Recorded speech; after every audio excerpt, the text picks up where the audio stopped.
Hey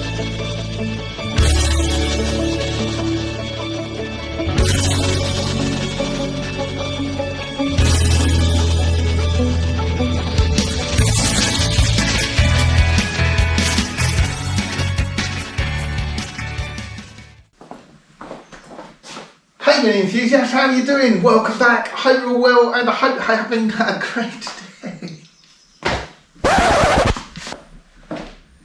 Hey mini enthusiasts, how are you doing? Welcome back. Hope you're well and I hope you're having a great day. So today's episode, like the title suggests, we are back on the Mk3 Cooper S. Now this project has been a little bit fragmented. There's been a big gap in the middle, and for this channel actually this project is taking quite a long time. So Mark started in January 2021. There's been a couple of reasons for the delay. The biggest one really has been waiting, or Mark was waiting for a long time for the floor pan to be made. It is custom made for that car, for that specification. So Mark had to wait months for that to be made, and he also wanted to build a jig in between as well, because the car will be completely stripped, the shell will be completely stripped. So putting it on a jig just ensures everything is going to line up in the right places when it goes back together. And also Mark's just been very, very busy. So he works for himself, he runs his own business. So work has to come first. It has to be the top priority for Mark. So he's been very busy. But anyway, we're back on it now. It's going to be a great build series. There's already 18 videos in the playlist. A lot of work has already been done, so I'm expecting this to go relatively quickly from here on in. So if you haven't seen those videos in the past, I'm going to pop the playlist up here. Couple of announcements quickly. So the first one is Project Bruce. I just wanted to give you an update on that. So I've done the handover up at Bingley Hall Mini Fair. Project Bruce has gone to one of the long-term viewers and subscribers of the channel. I've met him at a few shows. Really, really great guy. He backed the car right from the start. So as soon as I bought that car and announced on the channel, I would be selling it on to a subscriber. Before we knew anything about prices or anything like that, Dave Fielding, who now owns a car, contacted me and said, Keith, I would like first refusal on that, please. And he was the first one in a list of many to come to me and make me the same offer. So I was really proud that that Mini has gone to Dave, because that's what I wanted. That whole project was about buying a Mini and restoring it for a budget and passing it on to a viewer and a subscriber of the channel. Basically, one, to save a Mini, and two, to get another Mini enthusiast on the road. So Dave didn't own a Mini, he wanted one, he was looking around for one, couldn't find one. So it was ideal. So I'm going to stick a picture in here of Dave with Project Bruce. And as you can see, parked beside that lovely white MGB there, Dave has already started adding his own touches to it, which I mentioned many times during the restoration. Dave wants it to look standard OEM, so he's gone for the black grille, which it would have had as standard, black bumpers, and I'm sure there's lots of other stuff he's going to do on that car. But I'm just really proud it's gone to a good home, so I really hope you enjoy it, Dave. Fantastic little car, and yeah, I hope it serves you well. The other thing I wanted to mention, really, really excited about this, I'm really proud. So my Mini P-Out, my John Cooper Sport 5, was featured in Mini World magazine this month. So it's the May edition of Mini World magazine. They've done a lovely write-up, gives a bit of a background about me, how I got into Minis, and some lovely photos and detail of the car itself. I think it's about 6 or 7 pages, but I'm really, really pleased with what they've done there. It looks absolutely brilliant, and it's a proud moment. So I think that's enough waffling on for the intro to this video. I hope you enjoy this. Keep a watch out, because there'll be plenty more coming on the Cooper S in the build series. Thanks for tuning back in. Thanks for watching. Thanks for subscribing, and catch you all again very soon. Right, welcome back. Ta-da. I made the main part of the jig. I didn't record it. It was just I forgot to put the camera on, and then I just, yeah, you don't want to see me welding. I'm crap at it. Yeah, so I've also got the floor, so I'm just going to unbox that and stick it on to the jig. and then I need to make, so the plan is I'm going to get a rear subframe. I've already got a front subframe, and I'm going to make them attach to the jig. So when I put the existing Mk3 shell onto the jig, I'll get it so all the mounting points all line up, and then so hopefully when I do put the floor on,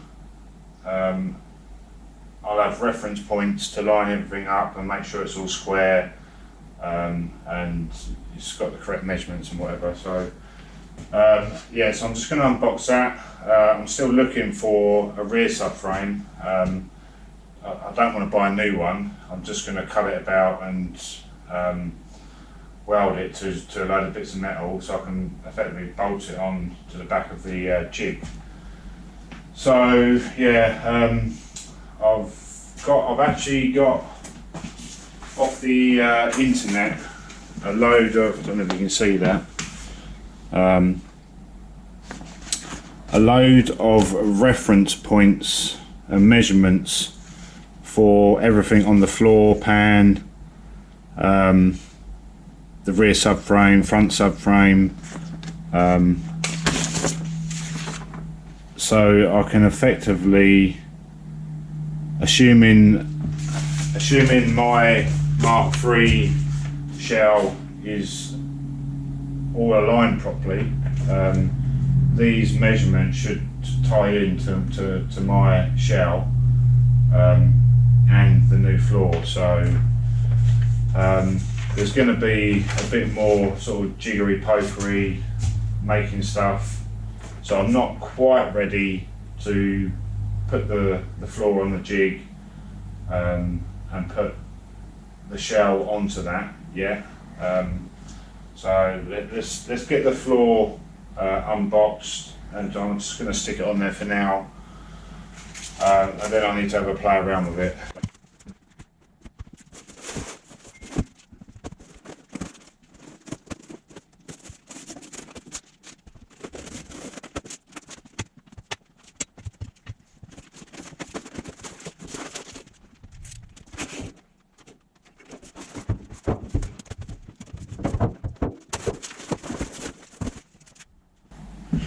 So this is a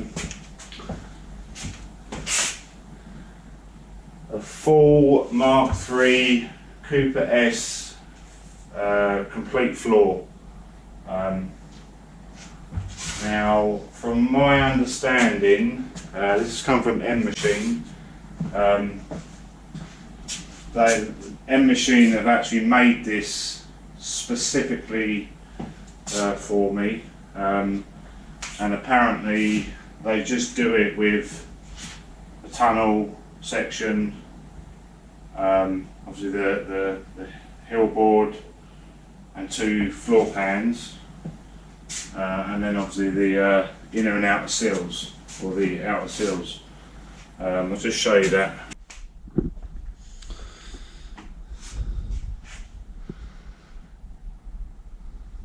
So they've obviously put the hill board on themselves. So this hasn't come from Heritage, this is from M-Machine.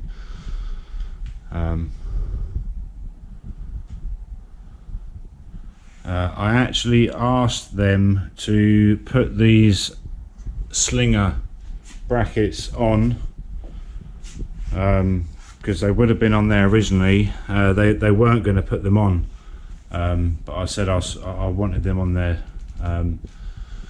So yeah, the welding looks alright, I suppose. Now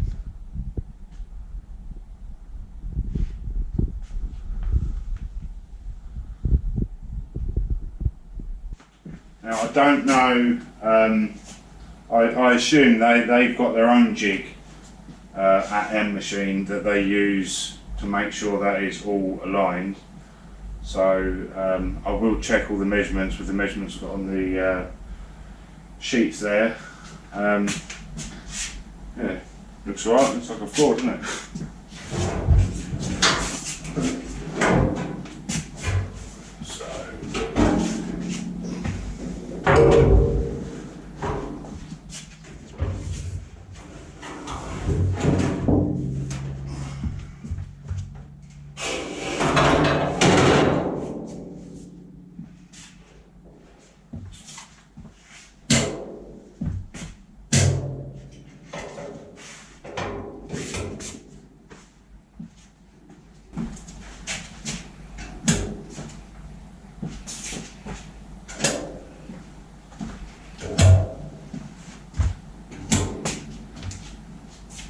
So yeah, like I said in the previous video, I've done my jig slightly different to Paul Hickey's.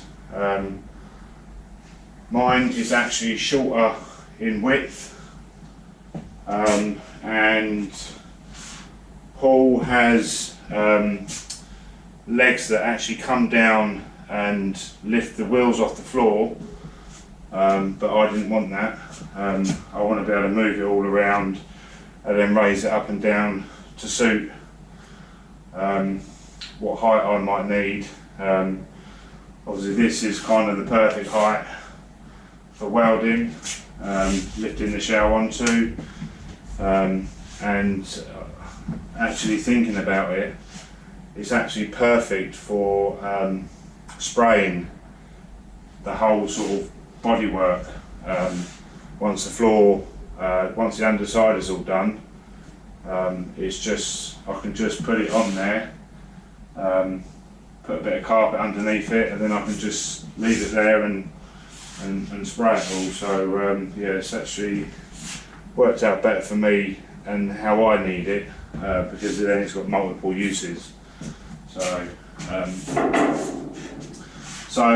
basically what I'm going to do is get 3 lengths of 4x2 steel box to put front, middle and back for the floor to sit on, and then I will obviously make the subframe, rear subframe thing slip onto that or slide onto that, and then I've got the 2 reference points here to bolt to the subframe.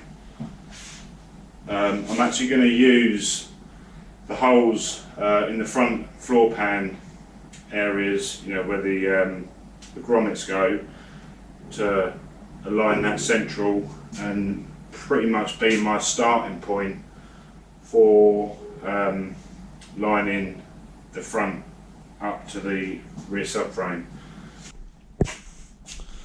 I think on other projects I do, I know it's probably a bit out there, but I may actually, rather than cutting the seal sections out and having a weld line through here, I may start using full floor pans. I just found that where we weld sections of the seal in, it just seems to not make the floor look or feel as strong. So but anyway, that's the floor pan, or a complete floor. I have got the boot floor as well, which I'm going to attach to that, so the Mk3 shell I've got will have a completely new floor and boot floor. So yeah, I'll take some measurements, order the bits I need, and then try and take you through the process a bit later on.